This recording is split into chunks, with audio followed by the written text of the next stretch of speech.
รอบคลุมกว้างไกลสื่อสารฉับไวฟังสวทแพร่ FM 91 เมกะเฮิรตซ์กรมประชาสัมพันธ์สื่อรัฐพัฒนาคุณภาพชีวิตคนจังหวัดแพร่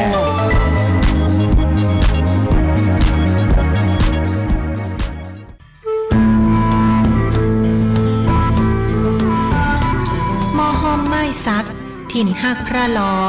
จ่อแฮสีเมืองหรือเลื่องแพะเมืองผีขนแต่นี่ใจงามเจ้าจังหวัดแปร่ขอต้อนรับนักท่องเที่ยวทุกท่าน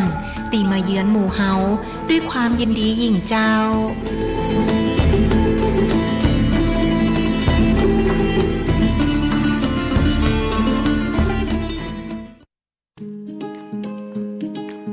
สินเชื่อสวัสดิการเป็นสินเชื่อเพื่อที่อยู่อาศัยสำหรับลูกค้าสวัสดิการที่หน่วยงานทำข้อตกลงโครงการสวัสดิการเงินกู้ที่อยู่อาศัยประเภทไม่มีเงินฝากกับธนาคารไม่ว่าจะซื้อที่ดินปลูกสร้างอาคาร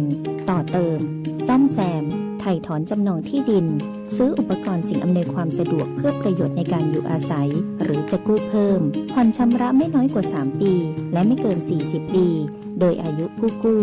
รวมกับระยะเวลาที่ขอกู้ต้องไม่เกิน70ปีอัตราดอกเบี้ยตามเงื่อนไขที่ธนาคารกำหนดสนใจติดต่อได้ที่ธนาคารอาคารสงเคราะห์ใกล้บ้านแอดไลน์ GHB Buddy หรือโทร 054-621-490-5 ทอส.แพร่พร้อมให้บริการคุณ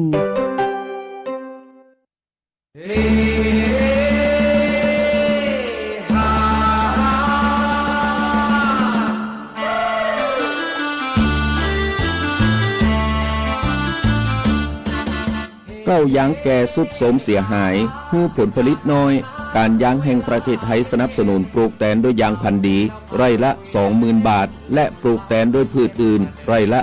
12,000 บาทแค่เป็นเกษตรกรตีขึ้นทะเบียนกับกยท.มีส่วนบนพื้นที่ดินถูกกฎหมายเก้ายางอายุเกิน25ปียื่นกำขอได้ตามสิทธิ์เลือกรูปแบบปลูกแตนทั้งปลูกยางพันธุ์ดีไม่ยืนต้นเศรษฐกิจหรือสวนยางยั่งยืนมีเงินทุนพร้อมช่วยเหลือติดต่อได้ที่054-069-605การยางแห่งประเทศไทยจังหวัดแพร่ลมทุ่งพัดโชยชื่นช่ำสาวสาวอาบน้ำที่ลำประโด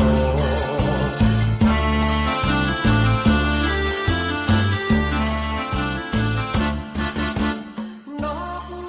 กระยางย่างเดินเลี้ยวเมื่อเข้าสู่ฤดูฝน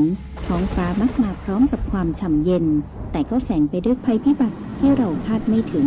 ภัยแรกบนท้องถนนฝนตกถนนลื่นทัศนวิสัยลดลงโปรดลดความเร็วเว้นระยะห่างและเปิดไฟหน้ารถเมื่อฝนตกหนักเพื่อให้ทุกการเดินทางปลอดภัยภัยที่2โรคระบาดร้ายแรงน้ำขังคือแหล่งเพาะพันธุ์ยุงลายต้นเหตุไข้เลือดออกและระวังโรคไข้ฉี่หนูจากการลุยน้ำขังล้างเท้าให้สะอาดทันทีเพื่อป้องกันเชื้อโรคภัยที่3พายุและไฟฟ้ารั่วหลีกเลี่ยงการอยู่ใกล้ต้นไม้ใหญ่ป้ายโฆษณาที่ไม่แข็งแรงอย่าสัมผัสกับเสาไฟหรืออุปกรณ์ไฟฟ้าขณะตัวเปียกชื้นเด็ดขาดเตรียมพร้อมรับมือติดตามข่าวสารสภาพอากาศอย่างใกล้ชิดเพราะความไม่ประมาทคือเกราะคุ้มกันที่ดีที่สุดสำหรับคุณและครอบครัวหากเกิดภัยพิบัติภาวะฉุกเฉินแจ้งสายด่วนปพ1784หรือแจ้งข้อมูลอบจ.แพร่โทร054-532-485ด้วยความห่วงใยจากองค์การบริหารส่วนจังหวัดแพร่ปัจจุบันการเคลื่อนย้ายแรงงานระหว่างประเทศของไทยเริ่มเปลี่ยนแปลงโดยเฉพาะอย่างยิ่งการเคลื่อนย้ายแรงงานจากประเทศเพื่อนบ้านได้แก่เมียนมาลาวและเวียดนามโครงสร้างของประชากรที่เปลี่ยนแปลงไปสู่สังคมสูงอายุจึงมีความจำเป็นที่ต้องนำแรงงานต่างด้าวมาทดแทนกำลังแรงงานไทยที่ยังไม่เพียงพอในหลายกิจการสำนักงานจัดหางานจังหวัดแพร่เป็นหน่วยงานหลักที่ให้บริการจัดหางานแก่ประชาชนทุกกลุ่มเป้าหมาย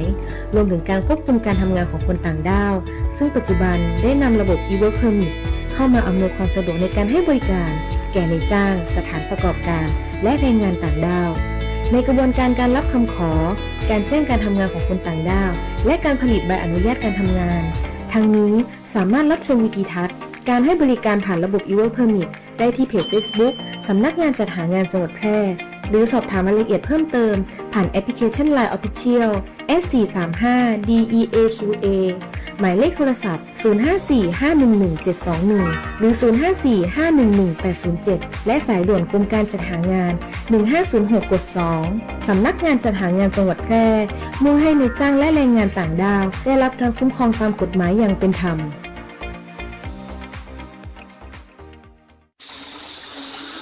คุณผู้ฟังคะโรคน้ำกัดเท้าและโรคไข้ฉี่หนูเป็นอันตรายนะคะหากมีอาการไข้สูงปวดศีรษะปวดกล้ามเนื้อตาแดงเจ็บคอเบื่ออาหารนี่คืออาการโรคไข้ฉี่หนูค่ะและในช่วงของน้ำท่วมแบบนี้ห้ามเลยนะคะห้ามไปหาปลาห้ามลงเล่นน้ำระวังสัตว์มีพิษงูตะขาบแมงป่องและอย่าลืมตัดกระแสไฟฟ้าอย่าเดินลุยน้ำใกล้กับปลั๊กไฟสายไฟเสาไฟระวังไฟจะดูดไฟจะรั่วตายสถานเดียวแน่นอนรับมือกับโรคและภัยที่มากับน้ำท่วมด้วยความปรารถนาดีจากสำนักงานประชาสัมพันธ์ที่ 3 กรมประชาสัมพันธ์ วิทยุแห่งประเทศไทยจังหวัดแพร่ 91 เมกะเฮิรตซ์ ให้ความรู้คู่ความสุข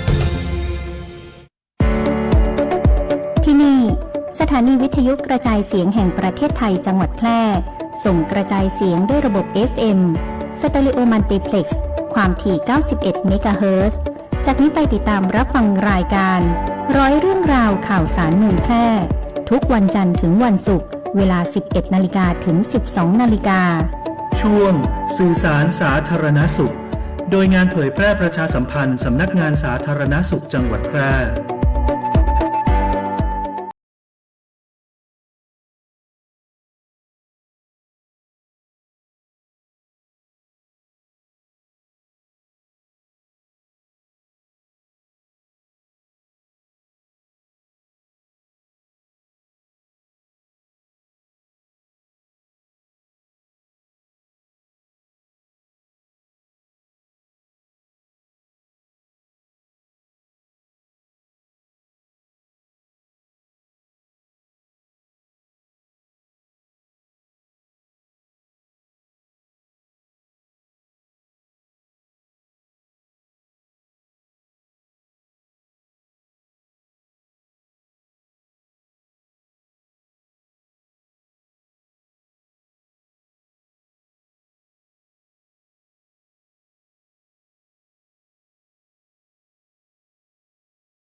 กำลังฟังรายการสื่อสารสาธารณสุขโดยงานประชาสัมพันธ์สำนักงานสาธารณสุขจังหวัดแพร่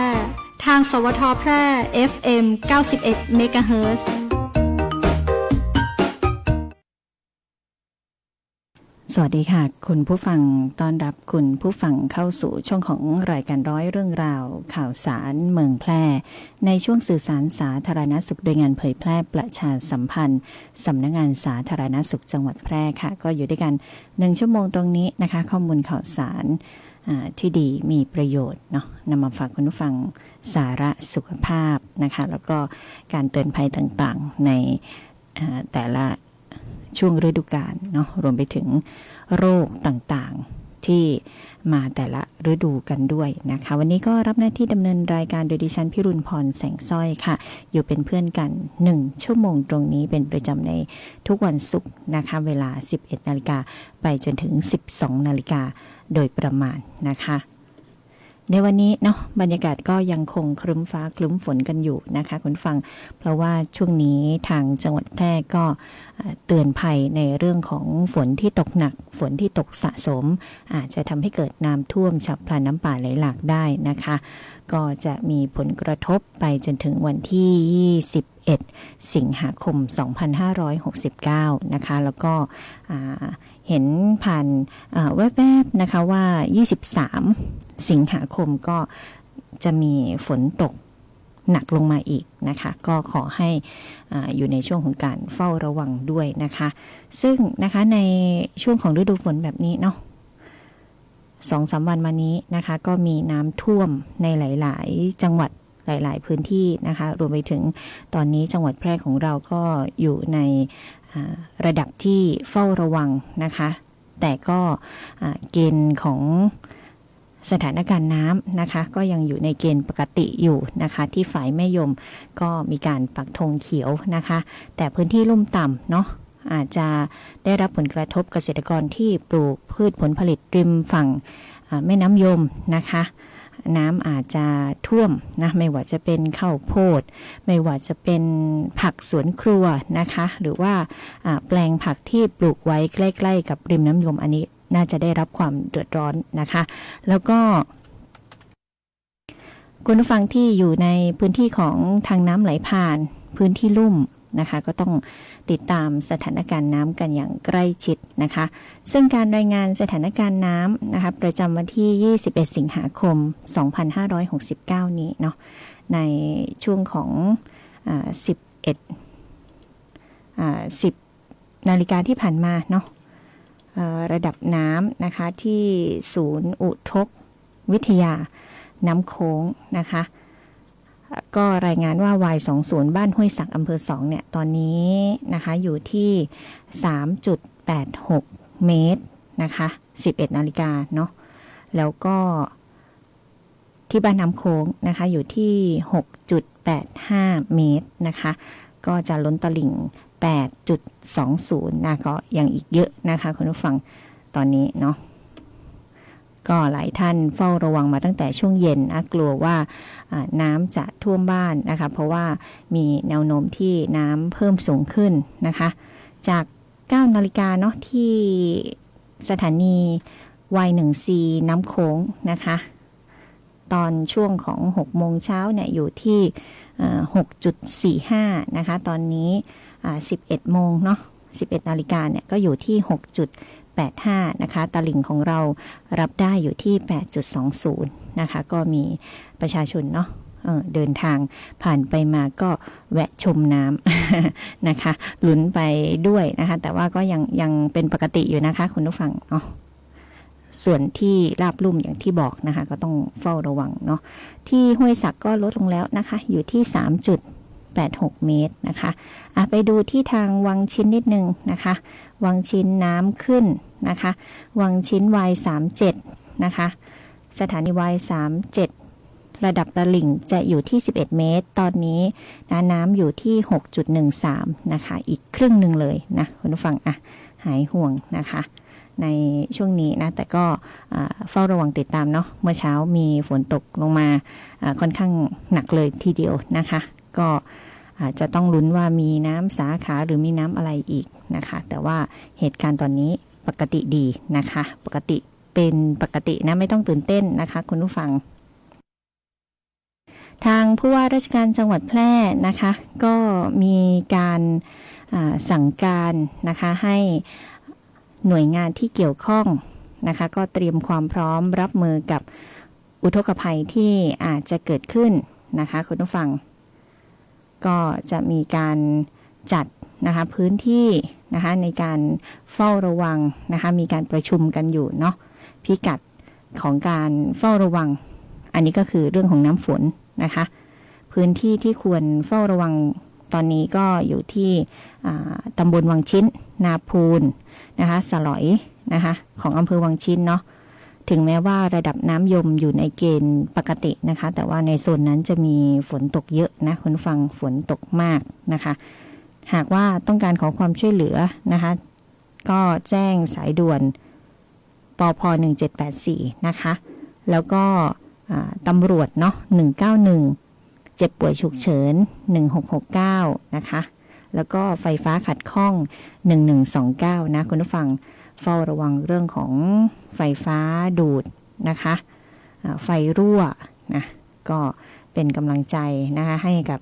ท่านที่ลุ้นด้วยนะคะเมื่อคืนนี้เนาะก็มีภารกิจในส่วนของการกำจัดเศษไม้ขวางทางน้ำที่สะพานมหาโพธิ์นะคะป้องกันคอสะพานชำรุดนะเมื่อคืนนี้ช่วงค่ำๆเนาะประมาณสักทุ่ม2 ทุ่มเนี่ยเศษไม้ค่อนข้างเยอะนะคะทางจังหวัดก็ร่วมกับองค์การบริหารส่วนจังหวัดแพร่นะห่วงใยพี่น้องประชาชนก็เข้าดำเนินงานในการกำจัดเศษไม้นะคะดันเศษไม้ดันเศษวัชพืชขนาดใหญ่ที่ไหลมาสมทบกันที่บริเวณสะพานมหาโพธิ์นะคะหากปล่อยไว้ก็จะส่งผลกระทบต่อโครงสร้างก็จะทำให้สะพานเกิดการชำรุดเสียหายนะหรือสะพานขาดได้นะคะหากว่ามันไม่ไหลไปไหนเนาะก็ใช้เครื่องจักรกลหนักกำลังพลบุคลากรนะคะในการช่วยกันผลักดันเศษขยะนะกิ่งไม้อะไรต่างๆที่ไหลมารวมกันนะคะก็ถือว่าเยอะเลยนะคะเมื่อวานนี้เนาะก็ได้ไหลไปเรื่อยๆเนาะแล้วก็มีการเตรียมความพร้อมนะคะในส่วนของโรงพยาบาลแพร่กระทรวงสาธารณสุขนะคะผู้ป่วยโรงพยาบาลแพร่ก็เตรียมความพร้อมก่อนน้ำท่วมนะยาที่ใช้ใบนัดบัตรประชาชนนะคะต้องปลอดภัยนะคุณฟังใครที่อาจจะอยู่ว่างๆเนาะก็บางทีเนี่ยของอะไรที่ไม่ใช้นะคะก็อาจจะเก็บทิ้งนะคะแล้วก็อาจจะมีการเตรียมความพร้อมไว้ก่อนเนาะท่วมไม่ท่วมไม่รู้แหละแต่เรานำสิ่งของเหล่านี้ไว้ใกล้มือเนาะใส่ถุงให้เรียบร้อยใส่จัดเป็นชุดเป็นเซตนะคะเตรียมไว้ตั้งแต่เนิ่นๆนะคะเพื่อให้การรักษาต่อเนื่องแม้ว่าจะเกิดน้ำท่วมนะคะเราก็ยังจะมียาประจำตัวมีใบนัดของโรงพยาบาลอยู่นะระวังเปียกน้ำนะคะเก็บไว้ในที่แห้งหรือว่าอาจจะมีซองกันน้ำใส่แฟ้มไว้นะคะเตรียมยาให้เพียงพอนะคะเตรียมยาใส่ถุงซิปล็อกก็ได้นะคะป้องกันน้ำด้วยเนาะบัตรประจำตัวประชาชนหรือว่าเอกสารสำคัญอันนี้ต้องเก็บให้มิดชิดป้องกันการสูญหายและการเสียหายจากน้ำจากการเปียกน้ำนะคะผู้ป่วยที่โรงพยาบาลก็จะมีการเตรียมความพร้อมก่อนน้ำท่วมแล้วนะไปตามนัดไม่ได้นะในบางพื้นที่นะคะก็ไม่ต้องเสี่ยงเดินทางฝ่าน้ำท่วมมานะคุณผู้ฟังหากว่ามีนัดกับโรงพยาบาลแต่ว่าสถานการณ์น้ำท่วมทำให้เดินทางไม่ได้อันนี้แจ้งล่วงหน้าก่อนเนาะให้โทรติดต่อหมายเลขโทรศัพท์ที่ระบุในใบนัดในวันเวลาราชการนะคะมาแจ้งโทรมาแจ้งที่โรงพยาบาลนะคะว่าตอนนี้บ้านน้ำท่วมไปไม่ได้คุณหมอนัดวันนี้วันนั้นนะคะอาจจะต้องขอเลื่อนไปก่อนนะคะก็แจ้งเจ้าหน้าที่ไว้ตามแผนกที่นัดไว้ในใบนัดนะคะจะมีการประสานเลื่อนนัดให้ตามความเหมาะสมนะคะคุณผู้ฟังแล้วก็นะคะยาสูญหายเนาะหากเกิดกรณีน้ำท่วมแล้วยาสูญหายยาถูกน้ำท่วมไปแล้วนะคะกินไม่ได้จำเป็นต้องใช้ยานะคะหากเป็นยาประจำตัวสูญหายเสียหายจากน้ำท่วมยาไม่เพียงพอนะคะก็โทรไปที่โรงพยาบาลแพร่นะคะ0545335500เดี๋ยวขึ้นทิ้งไว้ที่หน้าจอนะคะแจ้งชื่อนามสกุลข้อมูลที่จำเป็นนะคะสำหรับการประสานในการรับยานะหรือใครจำยาได้นะมียาอะไรบ้างนะคะก็แจ้งไปนิดหนึ่งแล้วกันนะคะเพราะว่าคุณหมอก็อาจจะมีประวัติ อยู่ในคอมพิวเตอร์ด้วยเช่นกันเนาะแต่ว่าเขาอาจจะถามว่ายาอะไรของเราที่หายไปที่ไม่มีนะคะก็ให้รายละเอียดคุณหมอสักนิดหนึ่งนะคะเวลาให้บริการก็8 โมงครึ่งถึงเที่ยงคืนนะคะ8:30 นาทีถึง 24 นาฬิกาผู้ป่วยจะต้องโทรแจ้งนะคะขั้นตอนของการรับยา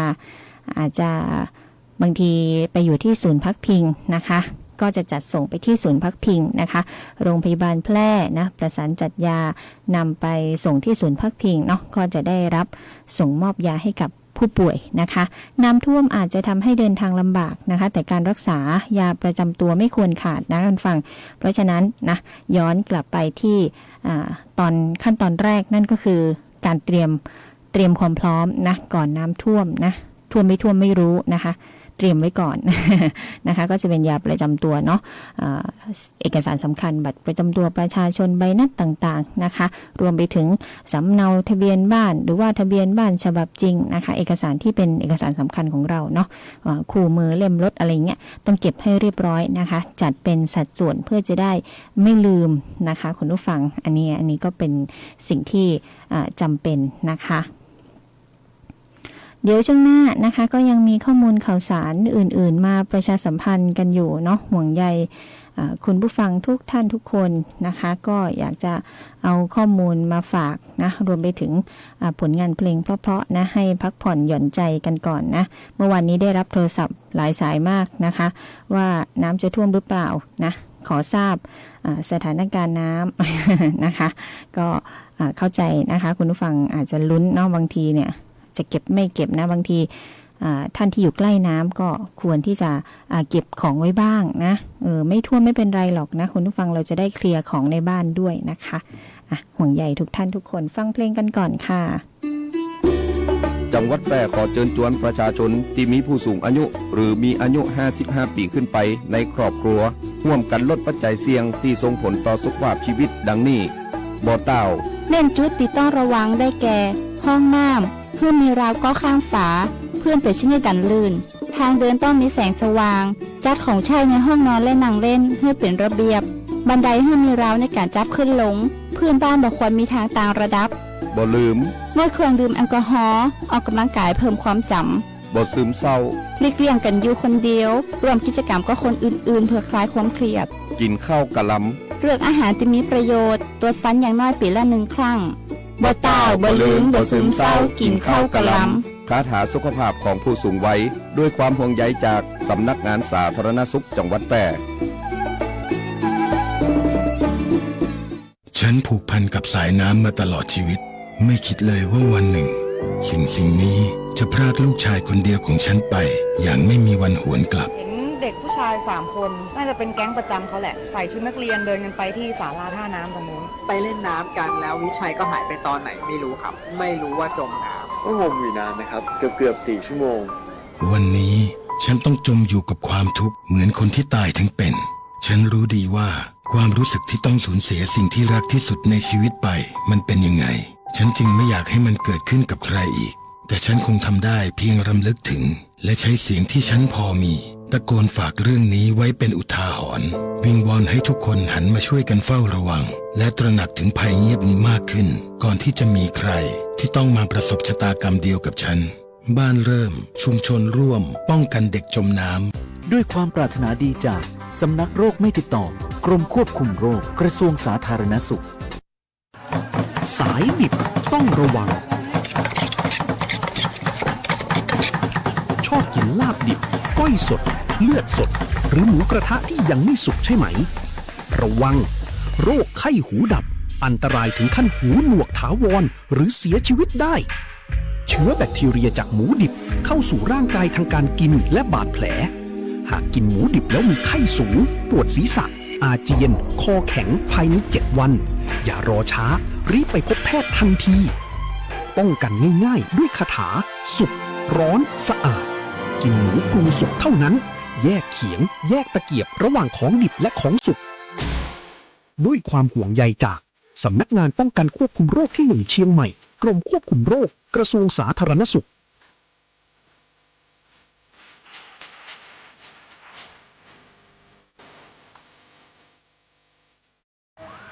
วันนี้ผมเริ่มมีคอเลสเตอรอลสูงครั้งแรกในชีวิต ลาก่อนกุ้งแม่น้ำคากิโอ้ยคนที่เขาแข็งแรงไม่ต้องทำบุญด้วยเลยวะ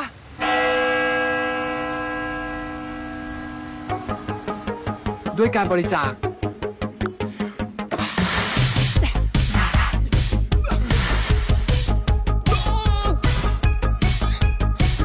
ด้วยการตักบาตร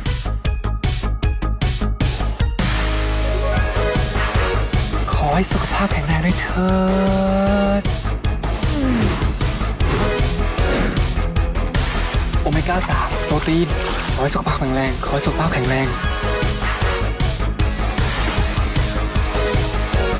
ทำบุญด้วยการบริจาคเลือดสิวะ เองแย่นอนเพียงพอ 6 ชั่วโมง ได้หยุดแอลกอฮอล์ได้ดูแลอาหารการกินก่อนบริจาคงดกินของมัน จะได้ไม่มีไขมันอุดตันในเส้นเลือด ได้ลดความเสี่ยงโรคหลอดเลือดหัวใจ อ๋อ ยิ่งบริจาคเลือดยิ่งแข็งแรง ยิ่งทำบุญ ยิ่งสุขภาพดี สุขภาพที่แข็งแรงของคุณมีประโยชน์กับผู้อื่น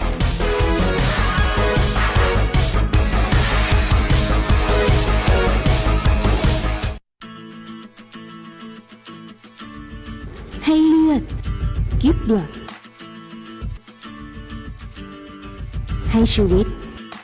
Give life ให้เลือด ให้ชีวิต Give blood Give life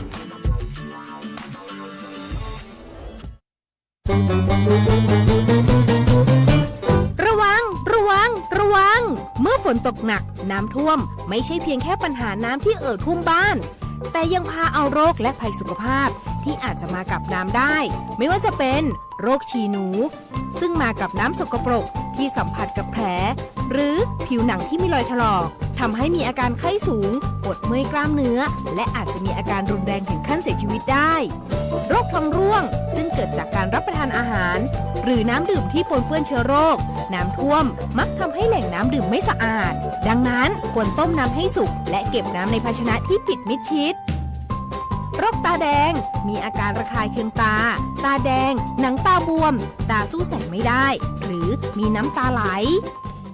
โรคเมลิออยโดซีสหรือโรคไข้ดินพบได้ทั่วไปในดินน้ำเชื้อจะเข้าสู่ร่างกายได้จากการสัมผัสน้ำหรือดินที่มีเชื้อปนเปื้อนน้ำดื่มหรือรับประทานอาหารที่ปนเปื้อนเชื้อเข้าไปและภัยสุขภาพที่มากับน้ำท่วมไม่ว่าจะเป็นแมลงสัตว์มีพิษกัดต่อยป้องกันได้ง่ายๆข้อที่ 1 หรือสิ่งของที่กองสุมในบ้านป้องกันไม่ให้สัตว์มีพิษหลบอาศัยข้อที่ 2 ทำความสะอาดจัดบ้านให้เป็นระเบียบไม่อับชื้นข้อที่ 3 ก่อนสวมรองเท้าให้เคาะหรือตรวจเช็ครองเท้าก่อนทุกครั้งอาจมีสัตว์พิษหลบซ่อนในรองเท้าและสุดท้ายความเสี่ยงจากไฟรั่วไฟดูดในน้ำท่วมการเดินลุยน้ำท่วมมีความเสี่ยงที่จะเกิดไฟรั่วไฟดูดเนื่องจากไฟฟ้าเข้าถึงทุกที่ทั้งเสาไฟฟ้าตู้โทรศัพท์และสิ่งปลูกสร้างต่างๆการที่ไฟฟ้ารั่วลงสู่น้ำท่วมทำให้น้ำกลายเป็นตัวนำไฟฟ้าซึ่งอาจจะทำให้เกิดอันตรายต่อชีวิตได้อย่างง่ายดายป้องกันไม่ให้เกิดเฝ้าระวังอย่างใกล้ชิดกรมควบคุมโรคห่วงใยอยากเห็นคนไทยมีสุขภาพดีด้วยความปรารถนาดีจากสำนักงานป้องกันควบคุมโรคที่ 1 เชียงใหม่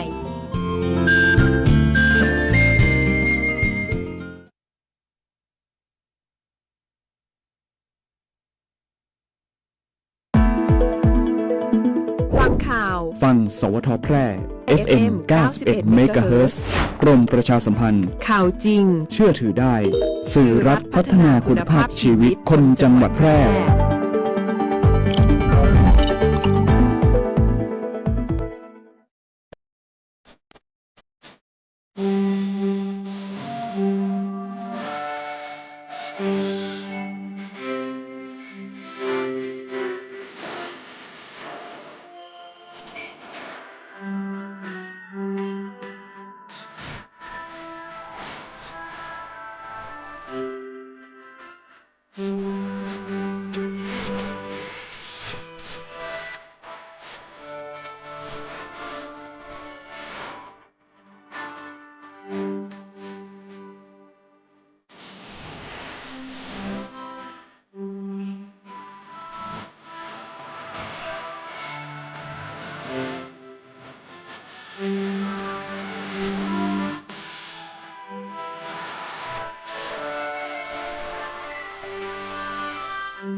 น่า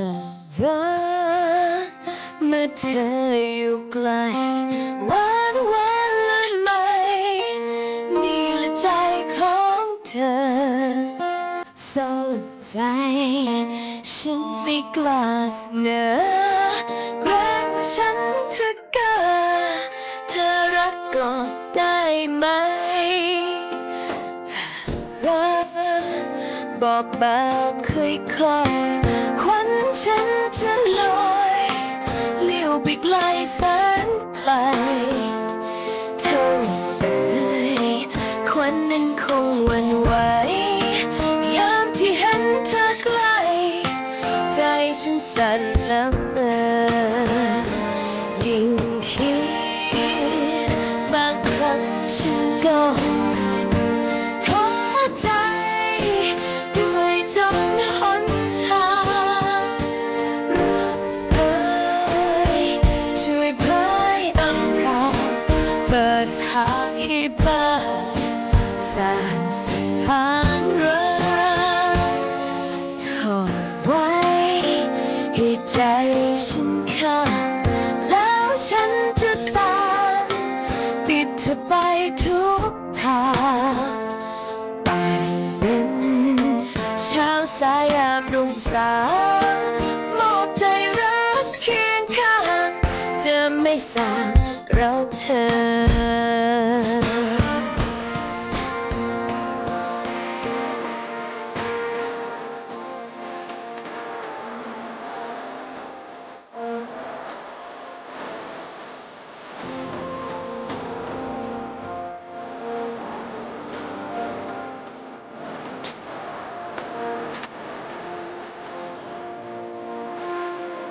ยิ่งคิดบางครั้งฉันก็ท้อใจด้วยจนหนทางรักเอ่ยช่วยเผยอำพรางเปิดทางให้บ้าง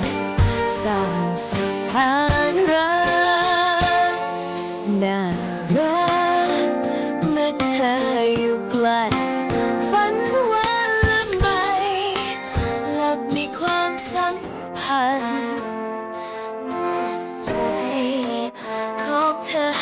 กับฉันตราบชั่วนิ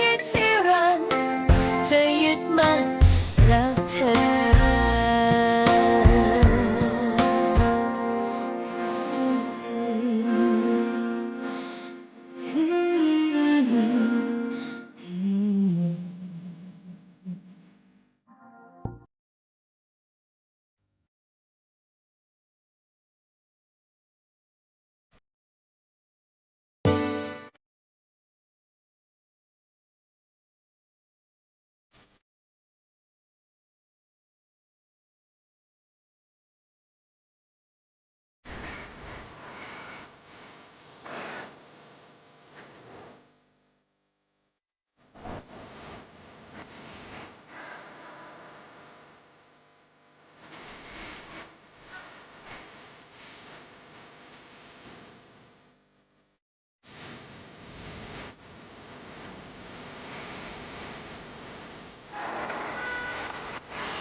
ผลงานเพลงเพราะๆนะคะในช่วงของรายการร้อยเรื่องราวข่าวสารเมืองแพร่สื่อสารสาธารณสุขโดยงานเผยแพร่ประชาสัมพันธ์สำนักงานสาธารณสุขจังหวัดแพร่ค่ะคุณผู้ฟังคะทางจังหวัดแพร่นะคะก็ได้เตรียมศูนย์พักพิงชั่วคราวผู้ประสบอุทกภัยจังหวัดแพร่ไว้นะคะที่โรงยิม 1,000 ที่นั่งองค์การบริหารส่วนจังหวัดแพร่นะคะ ก็จะได้เตรียมความพร้อมนะคะในช่วงที่อยู่ในฤดูน้ำหลากนะคะก็จะรองรับได้นะคะ100 คนที่โรงยิม 1,000 ที่นั่งองค์การบริหารส่วนจังหวัดแพร่นะคะโรงยิม 1,000 ที่นั่งนะโทร 054511 นะคะแล้วก็ 0819614621 นะคะได้จัดเตรียมไว้ก็มี3แห่งด้วยกันนะคะแล้วก็มีศูนย์พักพิงชั่วคราวของพม.จังหวัดแพร่ด้วยนะคะซึ่งก็จะอยู่ที่บ้านพักเด็กและครอบครัวจังหวัดแพร่นะอันนั้นรองรับได้20 คนนะคะตั้งอยู่ที่บ้านบุญเจริญตำบลแม่หลายอำเภอเมืองแพร่จังหวัดแพร่นะคะโทร 0545207743 นะคะแล้วก็ 0844394981 เนาะเดี๋ยวขึ้นทิ้งไว้ให้ที่หน้าจอของเพจ Facebook นะคะศูนย์พัฒนาราษฎรบนพื้นที่สูงจังหวัดแพร่เนาะอันนี้ก็อยู่ที่บ้านปทุมตำบลเหมืองหม้ออำเภอเมืองแพร่อันนี้รับได้10 คนนะคะหากว่าสนใจก็สามารถติดต่อสอบถามนะคะ0545217728นะคะแล้วก็0804497462เนาะอันนี้เป็นศูนย์พักพิงชั่วคราวของพม.จังหวัดแพร่นะคะสำนักงานพัฒนาสังคมและความมั่นคงของมนุษย์จังหวัดแพร่บ้านพักเด็กและครอบครัวจังหวัดแพร่แล้วก็ศูนย์พัฒนาราษฎรบนพื้นที่สูงจังหวัดแพร่นะคะส่วนของจังหวัดนะคะอยู่ที่โรงยิม 1,000 ที่นั่งอันนี้รับได้100 คนนะคะผู้ว่าราชการจังหวัดแพร่นายสมชัยเลิศประสิทธิพันธ์ก็ห่วงใยเนาะก็อยากจะดูแลความปลอดภัยให้ทันท่วงทีอันนี้เตรียมไว้ก่อนนะคะหากว่าเกิดสถานการณ์ฉุกเฉินปุ๊บนะคะเราก็จะมีศูนย์พักพิงให้กับคุณผู้ฟังที่ประสบภัยนะประชาชนที่ประสบภัยหรือต้องการความช่วยเหลือนะคะก็จะมีการประกาศแจ้งเตือนจากทางราชการนะคะจังหวัดแพร่ก็พร้อมรับมืออุทกภัยเตรียมสถานที่เตรียมคนเตรียมระบบของการช่วยเหลือนะคะเพราะว่าห่วงใยทุกท่านทุกคนนะคะในการติดตามสถานการณ์ด้วยนะคะก็จะแจ้งเป็นระยะนะคะสำหรับการเฝ้าระวังสถานการณ์น้ำนะเหตุการณ์น้ำปกติแต่บางพื้นที่เป็นพื้นที่ลุ่มต่ำก็จะต้องมีการเฝ้าระวังกันด้วยนะคะก็ห่วงใยเนาะเวลาไปดูน้ำนะคะอย่าลงไปอย่าเข้าใกล้จนเกินไปนะคุณฟังเพราะว่าบางทีเนี่ยอาจจะพลัดตกน้ำได้นะคะช่วงนี้นะน้ำค่อนข้างเยอะนะก็เป็นอันตรายนะคะต่อการไปดูใกล้ๆแบบนี้นะใครที่มีการเก็บของไว้บ้างแล้วเนาะบางทีเนี่ยเก็บของขึ้นสู่ที่สูงนะแล้วก็จะต้องระวังเป็นพิเศษด้วยสัตว์มีพิษนะคุณผู้ฟังงูตะขาบแมงป่องนะสัตว์พิษอื่นๆอาจจะหนีน้ำท่วมไปพักอาศัยอยู่ในบ้านเรานะคะรองเท้าบูทนะตรวจสอบพื้นที่ก่อนจับหรือเคลื่อนย้ายสิ่งของนะดูรอบๆให้ดีก่อนเนาะบางทีเนี่ยอาจจะมีงูหลบอยู่นะอาจจะไปจับใส่ตะขาบอย่างนี้นะคุณผู้ฟังก็ระมัดระวังกันด้วยเนาะหลุมท่อบ่อถนนชำรุดอันนี้ก็ต้องระวังนะคะกระแสน้ำเชี่ยวไฟฟ้าดูดไฟฟ้ารั่วการขับรถฝ่าน้ำเนี่ยขอให้หลีกเลี่ยงนะคะเพราะว่ากระแสน้ำบางที่เป็นกระแสน้ำที่ค่อนข้างแรงนะคะก็จะพัดพาเราไปเนาะเหมือนที่เป็นข่าวเนาะหายไปทั้งคนทั้งรถแบบนี้นะคุณผู้ฟังอาคารสิ่งปลูกสร้างที่ไม่มั่นคงนะคะน้ำแห้งแล้วนะให้ตรวจสอบนะแล้วก็ก่อนน้ำท่วมก็ให้เช็คให้ดีนะคะว่าพอจะกันน้ำหรือว่าเวลาน้ำมาเนี่ยจะชำรุดหรือเปล่าเนาะซ่อมแซมพื้นที่บ้านของตนเองให้เรียบร้อยนะคะคุณผู้ฟังและสิ่งที่สำคัญเนาะโรคที่ปนเปื้อนมากับน้ำนะคะโรคฉี่หนูอุจจาระร่วงผิวหนังนะคะหลีกเลี่ยงการแช่น้ำเป็นเวลานานเนาะล้างตัวให้สะอาดหลังจากลุยน้ำแล้วก็ดูแลบาดแผลไม่ให้สัมผัสกับน้ำที่สกปรกนะคะอันนี้ห่วงใยนะคะทางสำนักงานสาธารณสุขกรมควบคุมโรคนะคะก็มีข้อความมาฝากมาประชาสัมพันธ์ให้กับคุณผู้ฟังได้รับทราบรับฟังกันนะคะห่วงใยทุกที่ทุกแห่งเนาะเป็นเพื่อนกันในยามฉุกเฉินนะคะแล้วก็ ติดตามข้อมูลข่าวสารที่เป็นประโยชน์ได้จากทางสวทแพร่ FM 91 เมกะเฮิรตซ์นะคะส่งท้ายผลงานเพลงเพราะๆจนจบรายการนะคะแล้วเดี๋ยวจะขึ้นทิ้งไว้ที่หน้าจอเนาะสำหรับข้อมูลข่าวสารที่เป็นประโยชน์นะระหว่างฟังเพลงไปด้วยถ้าใครเปิดจอเพจ Facebook นะคะจอถ่ายทอดสดกันอยู่ก็จะมีข้อมูลความรู้เนาะฝากไว้ให้ที่หน้าจอนะคะวันนี้ลาไปก่อนโชคดีมีความสุขทุกท่านสวัสดีค่ะถ้าหากเราต้องอาศัยอยู่ในศูนย์พักพิงควรปฏิบัติอย่างไร 1. กินอาหารที่ปรุงสุกไม่กินอาหารค้างมื้อหากมีกลิ่นผิดปกติหรือรสชาติเปลี่ยนไม่ควรกินต่อ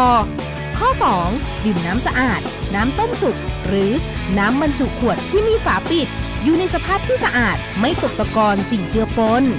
ข้อที่ 3. รักษาความสะอาดห้องน้ำสุขภัณฑ์ทุกครั้งที่ใช้เสร็จข้อที่ 4. ใช้ผ้าหรือกระดาษทิชชู่ปิดปากและจมูกเวลาไอจามเมื่อมีอาการโรคทางเดินหายใจควรสวมหน้ากากอนามัยเพื่อป้องกันการแพร่เชื้อข้อที่ 5. ล้างมือให้สะอาดก่อนรับประทานอาหารหลังเข้าห้องน้ำหรือไอจามสั่งน้ำมูกข้อที่ 6. ทิ้งขยะและเศษอาหารลงในถังขยะที่จัดไว้ให้ข้อที่ 7. หากระคายเคืองตาปวดตาน้ำตาไหลขี้ตามากผิดปกติควรแยกของใช้และแจ้งหน่วยแพทย์ประจำศูนย์ข้อสุดท้ายผู้ป่วยเรื้อรังถ้าขาดยาหรือไม่มียากินให้แจ้งหน่วยแพทย์ประจำศูนย์กรมควบคุมโรคห่วงใยอยากเห็นคนไทยมีสุขภาพดีด้วยความปรารถนาดีจากสำนักงานป้องกันควบคุมโรคที่ 1 เชียงใหม่